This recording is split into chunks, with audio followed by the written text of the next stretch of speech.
গোয়েন্দা তথ্যের ভিত্তিতে রাজধানীর লালবাগ থানাধীন আজিমপুর এলাকায় অভিযান পরিচালনা করে মোহাম্মদ মুশফিক উদ্দিন পিতা মোহাম্মদ শফিউদ্দিন থানা মোহাম্মদপুর জেলা মাগুরাকে র্যাব 3 কর্তৃক গ্রেফতার করা হয়।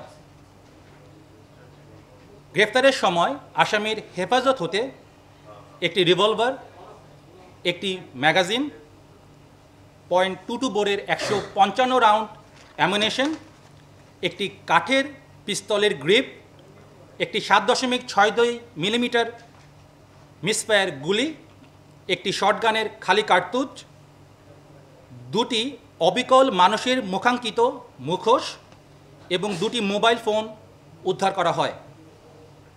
পরবর্তীতে জিজ্ঞাসাবাদকালে জানা যায় যে তার পূর্ণ নাম মুশফিক উদ্দিন টগর এবং তিনি 2002 সালে ব্যাপকভাবে চাঞ্চল্য হওয়া বুয়েট শিক্ষার্থী সাবিকুন নাহার সনি হত্যা মামলার একজন অন্যতম আসামি ছিলেন। প্রাথমিক জিজ্ঞাসাবাদে ধৃত আসামির নিকট থেকে চাঞ্চল্যকর অনেক তথ্য আমরা পাই। যে জিনিসটা বেশি ইম্পর্টেন্ট, যে সীমান্তবর্তী এলাকা হতে তিনি বিভিন্ন সময় অবৈধভাবে অস্ত্র ঢাকায় নিয়ে আসেন এবং বিভিন্ন মানুষকে তা সরবরাহ করে থাকেন।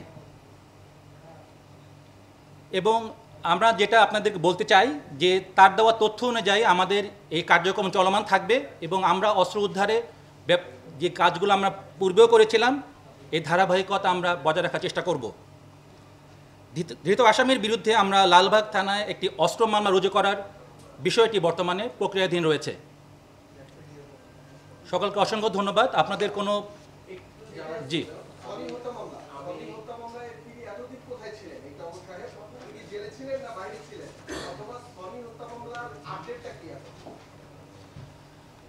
আপনারা জেনে থাকবেন যে সনি হত্যা মামলা একটি চাঞ্চল্যকর হত্যা মামলা এবং তিনি গ্রেফতার হয়েছিলেন।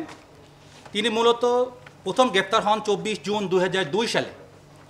পরবর্তীতে উনি 20 আগস্ট 2020 সালে কারাবিধি 569 ধারায় কাশিমপুর কারাগার থেকে উনি মুক্তি লাভ করেন এবং পরবর্তীতে উনি স্বাভাবিক জীবনযাপন করছিলেন। এবং এই ঘটনার সাথে আসলে ওই বিষয়টা আমরা প্রথমে মূল্যায়ন করিনি, আমরা অস্ত্র উদ্ধারের বিষয়ে গিয়েছিলাম, আর পরবর্তীতে আমরা এই বিষয়টা অবগত হই যে উনি এই মামলার সাথে সংশ্লিষ্ট ছিলেন এক সময়। উনি কাদেরকে অস্ত্র সরবরাহ করেছেন, কতগুলো মানুষকে মানে সন্ত্রাসীদের কাছে দেওয়া হয়েছে, আর উনি কোন রাজনৈতিক দলের নেতার ছত্রছায়া ছিলেন? এই বিষয়ে আমরা এখনও আপনাদের স্পষ্ট কোনো তথ্য দিতে পারছি না, বাট আমি আশা করছি যে তদন্তকারী কর্মকর্তা এই বিষয়ে আরও বিস্তারিত তদন্ত সাপেক্ষে বিস্তারিত তারা তথ্য আমাদের দিতে পারবেন।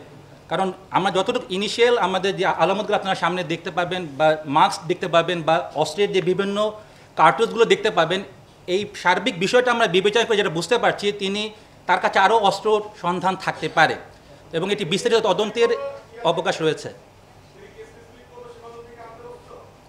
এই ব্যাপারে তিনি স্পষ্ট করে আমাদেরকে এখনও স্বীকার করেন নাই। জি